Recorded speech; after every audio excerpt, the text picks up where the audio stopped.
Few figures from the Viking Age have inspired as much fascination, fear, and debate as Ivar the Boneless. More than 11 centuries after his death, historians continue to struggle with separating the historical man from the legendary warrior celebrated in Norse sagas.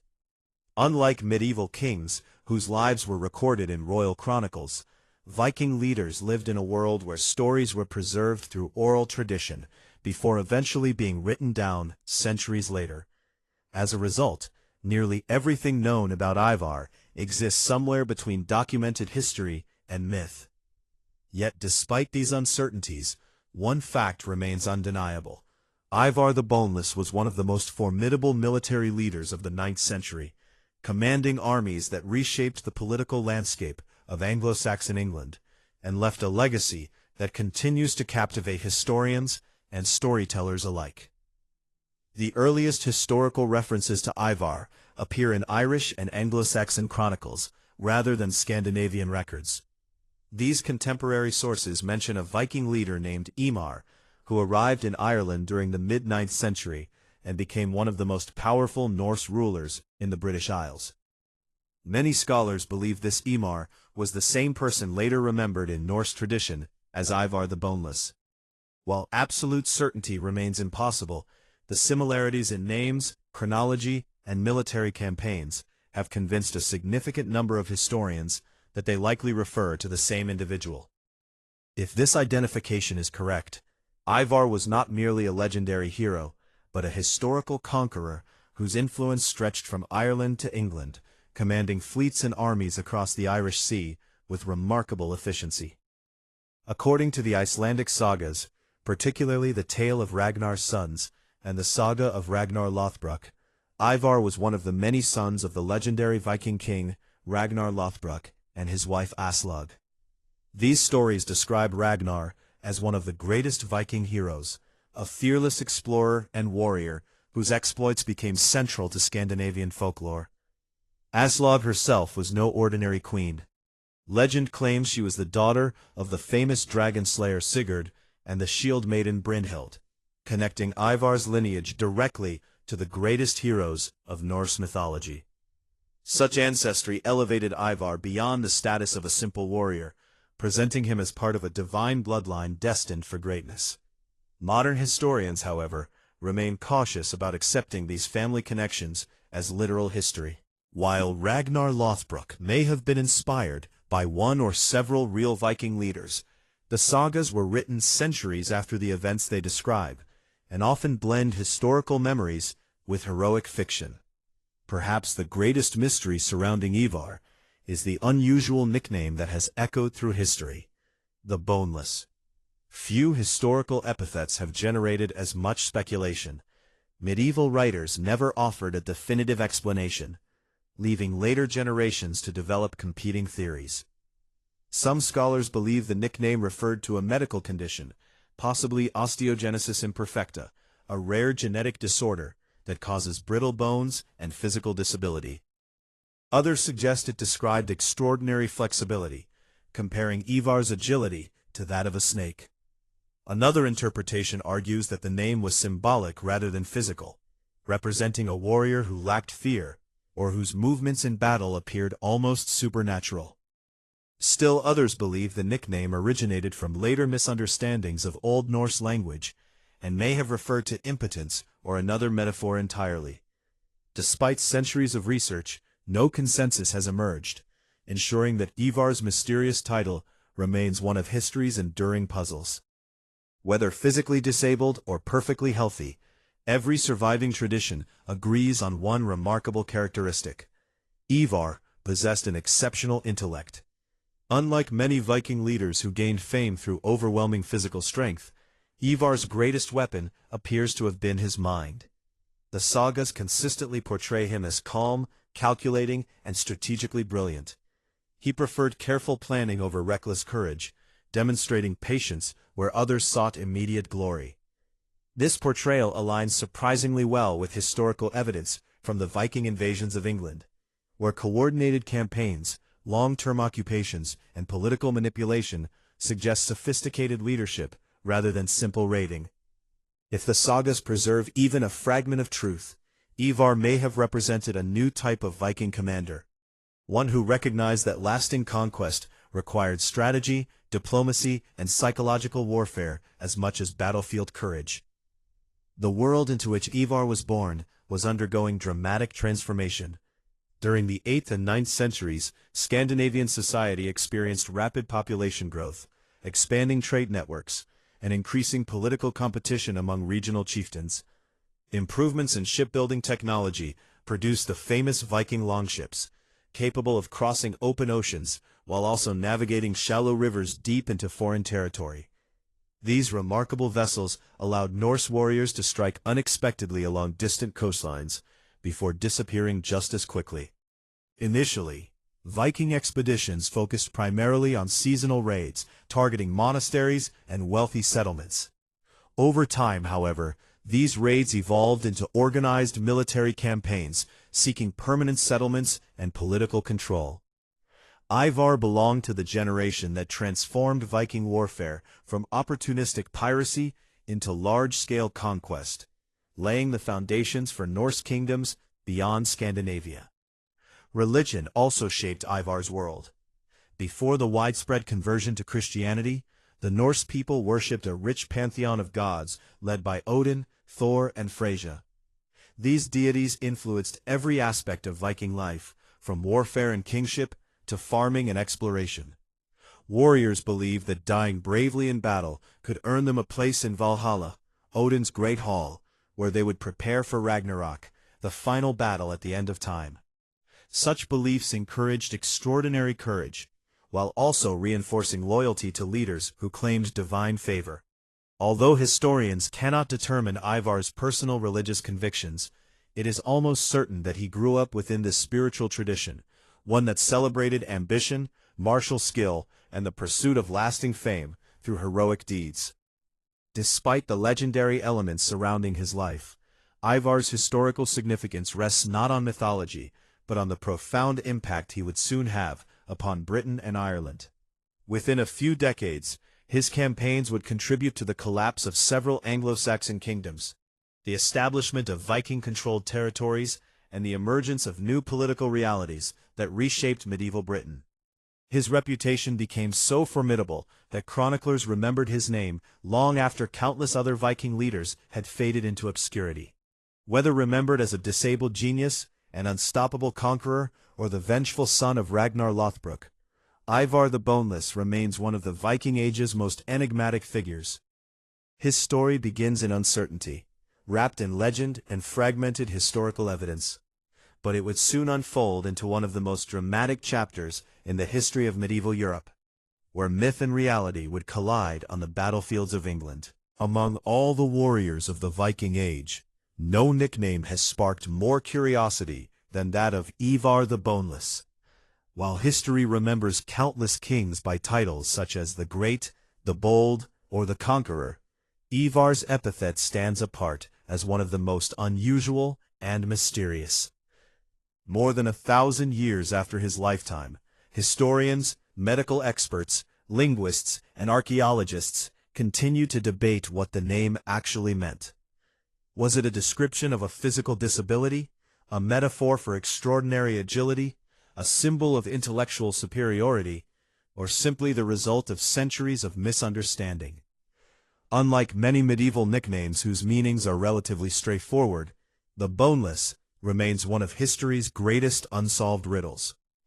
The answer is made even more elusive by the fact that no contemporary source from Ivar's own lifetime explains the origin of the title. Instead, the mystery emerges from later Icelandic sagas, written nearly 4 centuries after the events they describe, forcing historians to carefully distinguish between legend, interpretation, and historical evidence. The most famous explanation comes from the saga of Ragnar Lothbrok and the tale of Ragnar's sons, where Ivar's condition is described from the moment of his birth.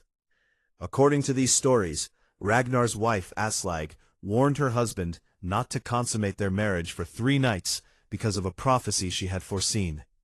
Ragnar ignored her warning, and when their son was born, the child possessed an unusual physical condition. The sagas describe Ivar as having legs that appeared weak or incapable of supporting his body. In some passages, he is carried into battle upon a shield by his warriors, because he cannot walk like other men. Yet despite this apparent disability, the stories emphasize that Ivar possessed unmatched intelligence and determination. Rather than portraying him as helpless, the sagas present him as a brilliant strategist whose mind compensated for whatever physical limitations he may have endured. This narrative transforms what might have been viewed as a weakness into one of the defining elements of his greatness. Modern medicine has offered one possible explanation for these legendary descriptions. Some researchers have suggested that Ivar may have suffered from osteogenesis imperfecta, commonly known as brittle bone disease. This rare genetic disorder affects the body's ability to produce strong collagen, resulting in fragile bones that fracture easily. Individuals with severe forms of the condition may experience difficulty walking and often require assistance with mobility. Supporters of this theory argue that the saga's descriptions of Ivar being carried into battle align remarkably well with the symptoms of osteogenesis imperfecta. Furthermore, the condition can vary greatly in severity, meaning an individual could retain full intellectual ability while experiencing significant physical impairment. Although this theory has gained considerable attention, historians remain cautious. There is no direct medical evidence connecting Ivar to the disease, and diagnosing historical figures based solely on literary descriptions written centuries later is inherently uncertain. Another interpretation rejects the idea of disability altogether.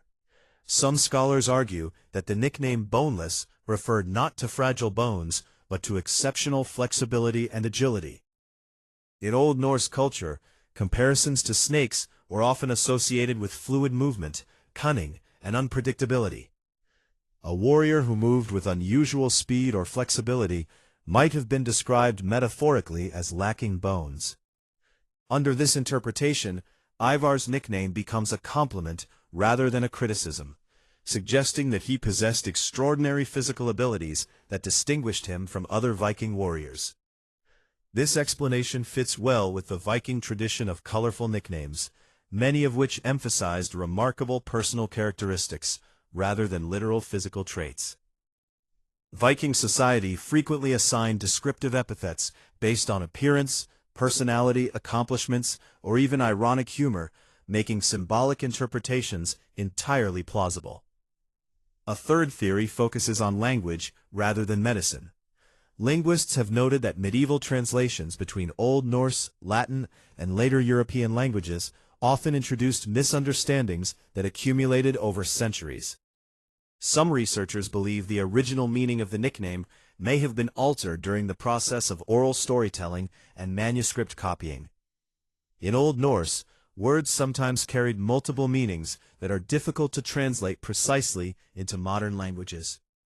As a result, boneless may originally have referred to flexibility, weakness, childlessness, or even a poetic expression whose true meaning has since been lost. Without contemporary Scandinavian documents explaining the phrase, historians cannot determine whether later saga writers fully understood the original significance of the title they preserved. Perhaps the most controversial theory suggests that boneless referred not to mobility but to masculinity. Certain medieval texts use similar expressions as euphemisms for impotence or infertility. The nickname implied that Ivar was unable to father children. Some saga passages appear to support this possibility, describing Ivar as advising others about marriage while never producing heirs of his own. However, evidence for this theory remains limited and highly speculative. Medieval authors often employed symbolic language, and modern readers risk misunderstanding expressions that carried different cultural meanings 1,000 years ago. Most historians, therefore, treat this explanation with considerable skepticism, viewing it as one possibility among many rather than an established fact. Regardless of the true origin of his nickname, historical records consistently portray Ivar as an extraordinarily capable leader. Contemporary Anglo-Saxon and Irish chronicles make no mention of physical disability when describing Viking campaigns associated with him. Instead, they emphasize the discipline, coordination, and effectiveness of the armies under his command. These accounts suggest a commander whose authority rested not upon personal physical strength, but upon leadership, planning, and strategic vision. Even if Ivar did experience some form of disability, it clearly did not prevent him from directing one of the most successful military campaigns of the 9th century. In many ways, this possibility makes his achievements even more remarkable. Rather than allowing physical limitations to define him, Ivar may have demonstrated that intelligence and determination could prove more decisive than brute force on the battlefield. The enduring fascination with Ivar's nickname also reflects broader challenges in studying the Viking Age. Unlike later medieval kingdoms, Scandinavia produced relatively few written records during the 9th century.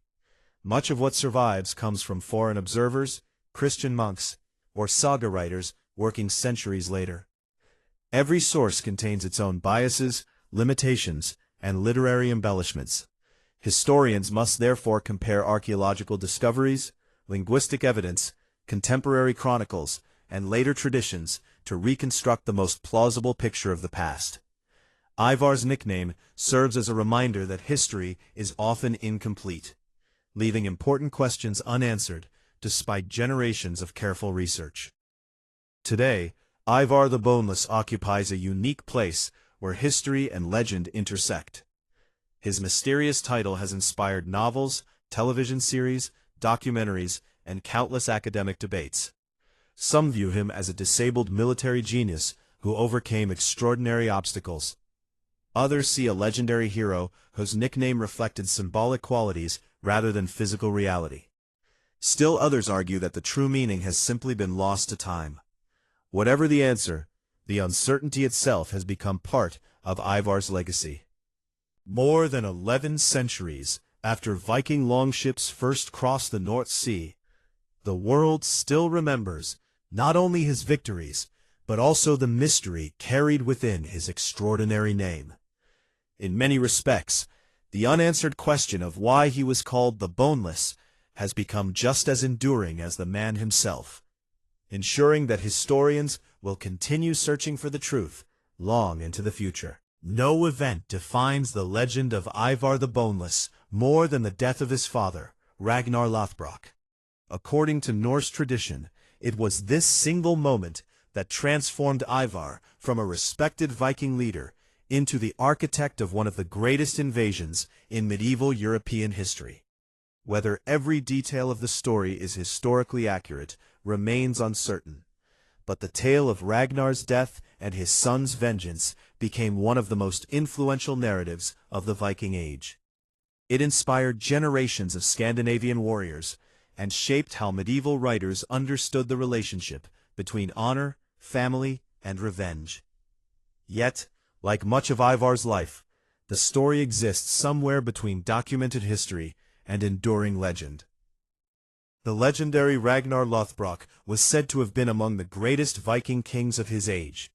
The Icelandic sagas describe him as a fearless explorer, conqueror, and warrior whose fame spread across Scandinavia and beyond. He supposedly led daring raids into the kingdoms of England and Francia, defeating powerful rulers and accumulating immense wealth. Whether Ragnar was a single historical individual or a legendary figure created by combining the exploits of several Viking leaders remains one of history's greatest debates. Medieval chroniclers mention Viking commanders with similar names, but none can be conclusively identified as the Ragnar of the sagas.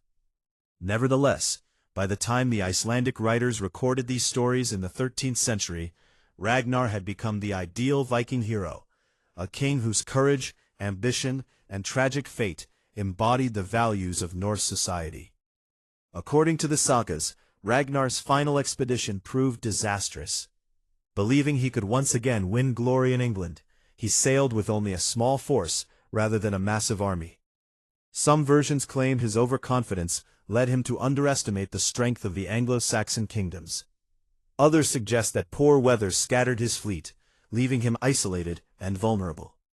Whatever the cause, Ragnar was eventually captured by King Ella of Northumbria, one of the rulers of northern England. Instead of granting him the honorable death expected of a warrior king, Ella allegedly ordered Ragnar to be executed in a pit filled with venomous snakes. As the reptiles bit him repeatedly, the aging Viking king was said to have faced death without fear, delivering words that would echo throughout Viking legend. The sagas preserve Ragnar's famous final declaration in dramatic fashion. Rather than pleading for mercy, he reportedly laughed as he died, proclaiming that his sons would soon avenge him. Though the exact wording varies among different manuscripts, the message remains the same. Ragnar believed that his death would ignite a fury unlike anything England had ever witnessed. His final prophecy transformed his execution from a defeat into the beginning of an even greater story. Medieval Scandinavian audiences would have understood the deeper significance of these words.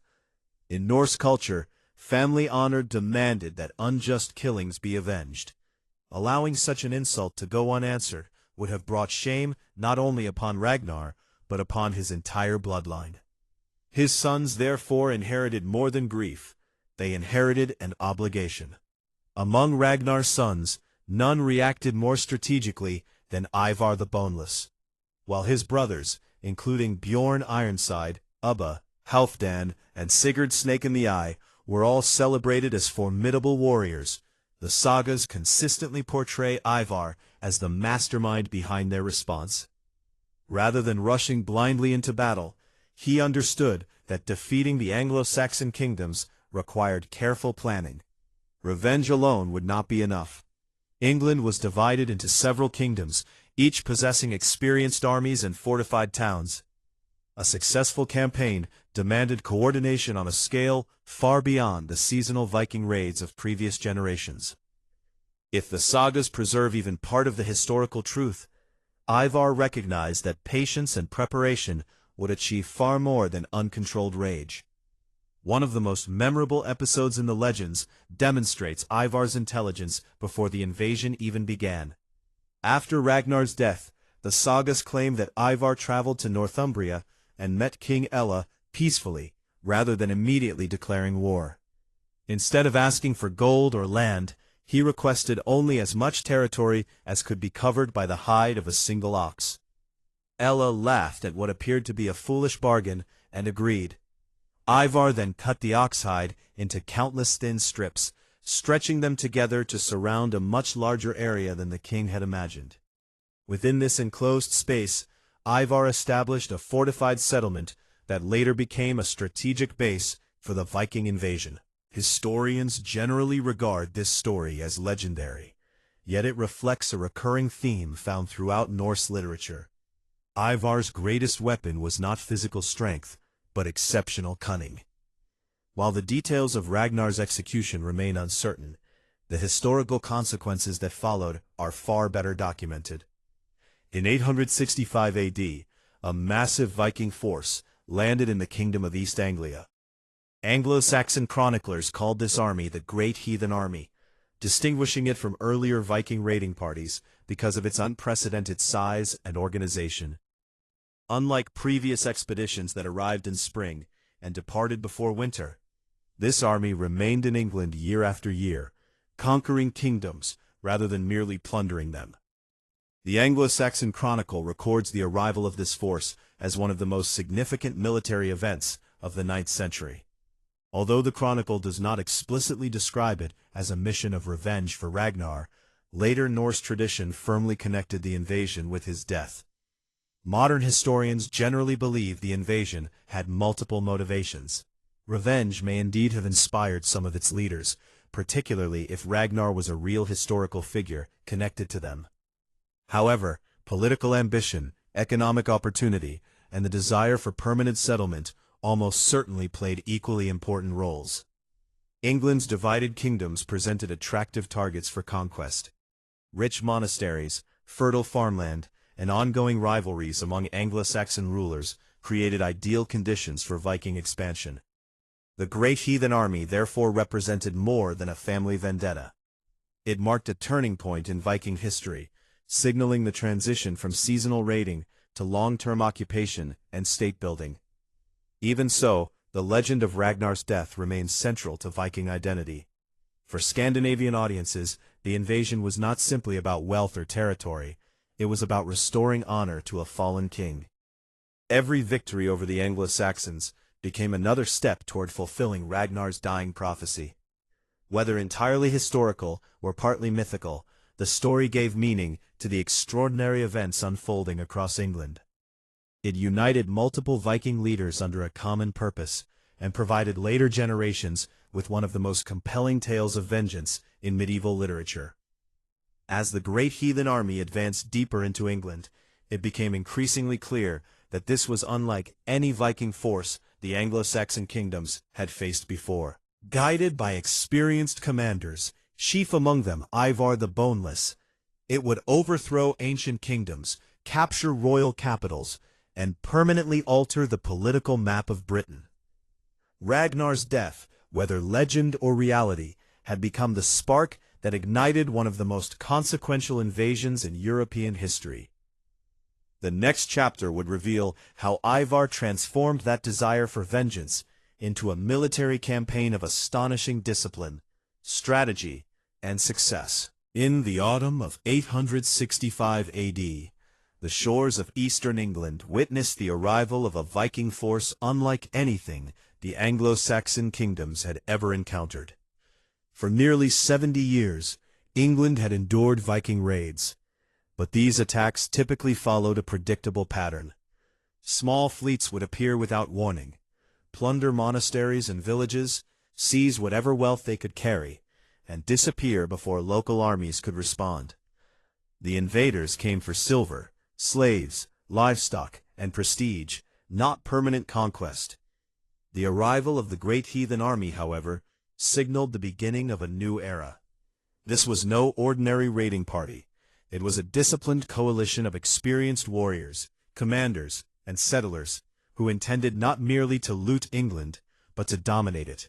At the center of this transformation stood Ivar the Boneless, whose strategic vision would change the course of British history forever. The Anglo-Saxon Chronicle, one of the most important historical sources from the period, records the arrival of the Great Heathen Army in East Anglia during the year 865 AD. Unlike previous Viking expeditions, the army remained together as a unified force, rather than dispersing after a successful raid. Contemporary chroniclers did not record its exact size, and modern historians continue to debate how many warriors it contained. Some estimates suggest between 2,000 and 5,000 men, while others argue the number may have been even higher when reinforcements arrived in later years. Although these figures may appear modest by modern standards, they represented an enormous military force for the 9th century. More importantly, the army consisted largely of seasoned veterans who had spent years fighting across Scandinavia, Ireland, and Francia. They possessed extensive combat experience, excellent leadership, and a level of coordination rarely seen among earlier Viking bands. The army's first destination was the Kingdom of East Anglia, ruled by King Edmund. Rather than launching an immediate assault, the Vikings adopted a surprisingly practical approach. According to historical accounts, the East Anglians supplied the invaders with horses in exchange for temporary peace. This decision allowed the Vikings to transform themselves from a purely naval force into a highly mobile cavalry-assisted army, capable of moving rapidly across England. Horses dramatically increased their operational flexibility, enabling them to strike unexpected targets while avoiding prolonged sieges whenever possible. This strategic adaptation demonstrated that the Great Heathen Army was not simply relying on brute force. Under leaders like Ivar, it continuously adapted to local conditions, exploiting opportunities with remarkable efficiency. From East Anglia, the Viking army marched north toward the Kingdom of Northumbria, whose political divisions presented an ideal opportunity for conquest. At the time, Northumbria was weakened by a bitter civil war between rival claimants to the throne, King Osbert and King Ella. Instead of uniting against the approaching invaders, the two factions remained consumed by internal conflict. Ivar immediately recognized the advantage. Rather than attacking a united kingdom, he faced an enemy already fractured by distrust and political rivalry. The Vikings captured the city of York in 866 AD, one of the wealthiest and most strategically important settlements in northern England. York had once been a major Roman city and remained an important center of trade, administration, and defense. Its capture gave the Vikings not only immense wealth, but also a fortified base from which they could launch future campaigns. Realizing the magnitude of the threat, Osbert and Ella temporarily set aside their differences and formed a united army to retake York. In 867 AD, they launched a determined assault against the Viking-held city. The battle proved catastrophic for the Anglo-Saxons. Fighting erupted within and around York's Roman walls, where the Vikings exploited the city's fortifications to devastating effect. Both Osbert and Ella were killed during the battle, effectively ending organized Northumbrian resistance. Later Norse legends claim that Ella suffered the infamous Blood Eagle execution as punishment for Ragnar Lothbrok's death. According to these stories, his ribs were cut from his spine and his lungs pulled outward to resemble wings. While this gruesome account has become one of Viking history's most famous legends, modern historians remain deeply skeptical. Contemporary sources make no mention of such an execution, and many scholars believe the blood eagle either evolved from poetic metaphor or was exaggerated by later saga writers. Regardless of how Ella died, the historical outcome was undeniable. Northumbria had fallen under Viking control. Rather than destroying York, the Vikings transformed it into the center of their growing kingdom. Known to the Norse as Jorvik, the city became one of the most prosperous Viking settlements in Europe. Archaeological excavations have revealed workshops, homes, markets, and evidence of extensive international trade, stretching from Scandinavia to the Islamic world. These discoveries challenge the outdated stereotype of Vikings as little more than violent raiders. Under leaders such as Ivar, they also proved capable administrators, merchants, craftsmen, and city builders. York's success demonstrated that conquest was only the beginning. Long-term political and economic stability required effective governance as well. After securing Northumbria, the Great Heathen Army turned its attention south toward the powerful kingdom of Mercia. The Vikings advanced to Nottingham in 867 AD, occupying the city before Mercian forces could organize an effective defense. King Burgred of Mercia appealed to King Ethelred of Wessex and his younger brother Alfred, the future Alfred the Great, for military assistance. Together, the allied Anglo-Saxon armies marched against the Vikings. Yet despite their combined strength, they failed to force a decisive engagement. The Viking army remained securely positioned within Nottingham's defenses, refusing to fight under unfavorable conditions. Eventually, negotiations produced a temporary peace agreement, allowing the Vikings to withdraw on their own terms. Once again, Ivar and his fellow commanders demonstrated remarkable strategic discipline. Rather than seeking unnecessary battles, they preferred to preserve their strength while achieving their political objectives. One of the greatest strengths of the Great Heathen Army lay in its leadership structure. Although later traditions often emphasize individual heroes, the Viking campaign was clearly directed by several experienced commanders working together. Ivar the Boneless, Halfdan Ragnarsson, Ubba Ragnarsson, and other prominent leaders coordinated operations across multiple kingdoms, adapting their strategy as circumstances changed. This cooperative command system allowed the army to divide forces when advantageous, while maintaining overall strategic unity. Such organization contrasted sharply with the fragmented political landscape of Anglo-Saxon England, where rival kingdoms frequently struggled to cooperate, even when facing a common enemy.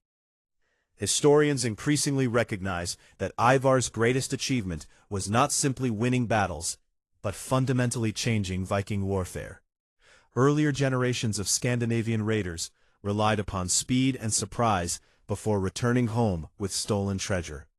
Ivar's generation pursued something far more ambitious. They established permanent bases, negotiated political alliances, collected tribute, exploited local rivalries, and integrated conquered territories into expanding Norse kingdoms.